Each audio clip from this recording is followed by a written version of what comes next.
जी, अस्सलाम वालेकुम। Second year biology के 17वें चैप्टर से हमारे पास एक आसान और सिंपल सा टॉपिक है जिसका नाम है केमिकल कोऑर्डिनेशन।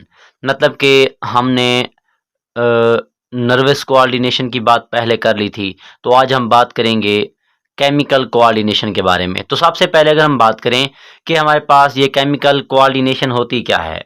तो क्या है ये कोऑर्डिनेशन की वो किस्म है जिसके अंदर या जिसको कंट्रोल किया जाता है एंडोक्राइन सिस्टम की मदद से। मतलब ऐसी कोऑर्डिनेशन जिसको एंडोक्राइन सिस्टम की मदद से कंट्रोल किया जाता है, उसको हम नाम दे देते हैं किस चीज़ का? केमिकल कोऑर्डिनेशन का। अब केमिकल कोऑर्डिनेशन के बाद अगर हम एंडोक्राइनोलॉजी की बात करें, तो जो एंडोक्राइन सिस्टम है, जो एंडोक्राइन सिस्टम होगा उसका मुताला जो है, उसकी स्टडी को हम नाम देते हैं किस चीज़ का? एंडोक्राइनोलॉजी का। अब एंडोक्राइनोलॉजी की तारीफ हम कुछ और अंदाज में भी कर सकते हैं कि the study of different glands, मुख्तलिफ तरह के जो हमारी बॉडी के अंदर ग्लैंड पाए जाते हैं और उनके जो हार्मोन्स हैं उनका मुताला जिस शाख में किया जाता है उसको हम क्या नाम देते हैं? एंडोक्राइनोलॉजी। तो सबसे पहले मैंने आपको दो शॉर्ट क्वेश्चन बताए।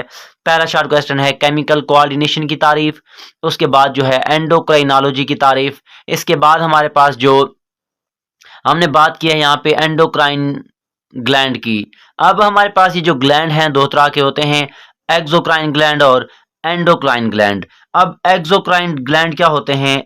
डक्टेड ग्लैंड होते हैं, इनके पास नालियां मौजूद होती हैं।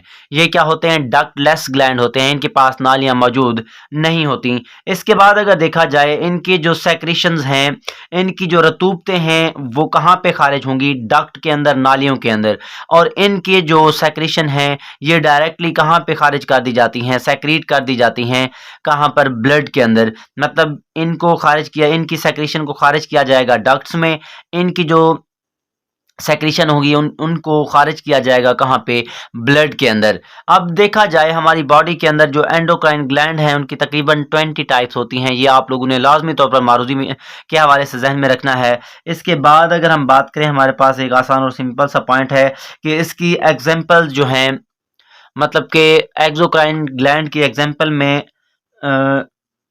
जो एक्सोक्राइन ग्लैंड हैं उनके जो केमिकल्स निकलते हैं वो एंजाइम होते हैं और म्यूकस होता है। और जो एंडोक्राइन ग्लैंड है वहां से जो केमिकल निकलते हैं वो क्या होते हैं? हार्मोन्स होते हैं। अब एक्सोक्राइन ग्लैंड के एग्जांपल्स में जो है sweat glands, mammary glands, salivary glands शामिल हैं। इसके अलावा देखा जाए pituitary gland, thyroid gland, adrenal gland, ये सारे के सारे ग्लैंड जो हैं वो डक्टलेस होते हैं। इसी वजह से ये किस चीज़ के एग्जांपल में आते हैं? एंडोक्राइन ग्लैंड की। इसी तरह अगर देखा जाए ये जो हमारे पास sweet gland, memory gland, salivary gland, ये सारे के सारे ग्लैंड जो हैं ये डक्टेड ग्लैंड होते हैं। इसी वजह से ये किस चीज़ के एग्जांपल में आते हैं? एक्सोक्राइन ग्लैंड की। इसी तरह अगर हमने बात की है ऊपर हार्मोन्स की, हार्मोन्स किसे कहते हैं?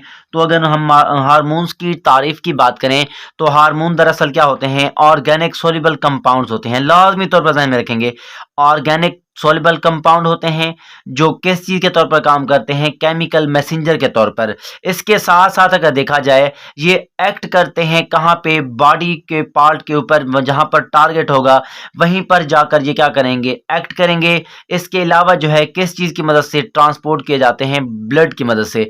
फॉर एग्जांपल अगर मैं बात करूं कि हमारे जो किडनी है वहाँ पे कोई काम होना है, वहाँ पे मतलब कि वो जगह जो है टारगेट है, तो कोई भी हार्मोन किसी और जगह पे बनता है तो वहाँ पे मतलब कि जहाँ से बन रहा है वहाँ से बनेगा, सोर्स से बनेगा, ग्लैंड से बनेगा, वहाँ से ब्लड जो है उसे पकड़ेगा, किडनी तक मतलब टारगेट तक लेकर जाएगा और ये वहाँ पे जाकर क्या करता है?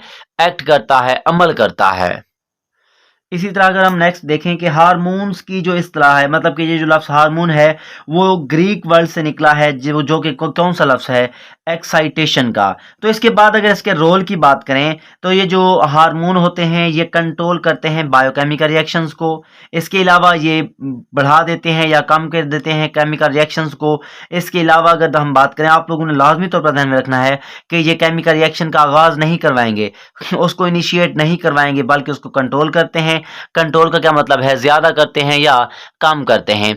इसी तरह अगर हम इसकी टाइप्स की बात करें स्ट्रक्चर के लिहाज से, कुछ जो हार्मोन्स हैं वो क्या होते हैं स्ट्रक्चर के लिहाज से अमीनो एसिड्स होते हैं, जैसे कि थायरॉक्सिन, एपिनेफ्रिन, नॉन एपिनेफ्रिन, और कुछ पॉलीपेप्टाइड की फॉर्म में पाए जाते हैं, जैसे कि एडीएच जिसको हम वैसोप्रेसिन हार्मोन भी कहते हैं, और ऑक्सीटोसिन। ये सारे के सारे हार्मोन जो हैं वो पॉलीपेप्टाइड मतलब पॉलीपेप्टाइड की फॉर्म में पाए जाते हैं। इसी तरह कुछ प्रोटीन की फॉर्म में पाए जाते हैं, जैसे कि इंसुलिन और ग्लूकागॉन, और कुछ जो है वो किस फॉर्म में पाए जाते हैं, स्टीरॉयड की फॉर्म में। अब जो स्टीरॉयड की फॉर्म में पाए जाते हैं वो टेस्टोस्टेरॉन, उसके बाद एस्ट्रोजन और प्रोजेस्टेरॉन शामिल हैं। ये हमारे पास आसान और सिंपल सा पॉइंट था, टॉपिक था, जिसको हमने नाम दिया हुआ है किस चीज़ का, केमिकल कोऑर्डिनेशन का। तो यहाँ से सिर्फ और सिर्फ शॉर्ट क्वेश्चन और मारूजियाँ बनती हैं, आप लोगों ने यहाँ से शॉर्ट क्वेश्चन और मारूजियाँ कर लेनी हैं, इंशाल्लाह आप लोगों के नंबर नहीं कटेंगे। ओके बेटा, अल्लाह हाफिज़।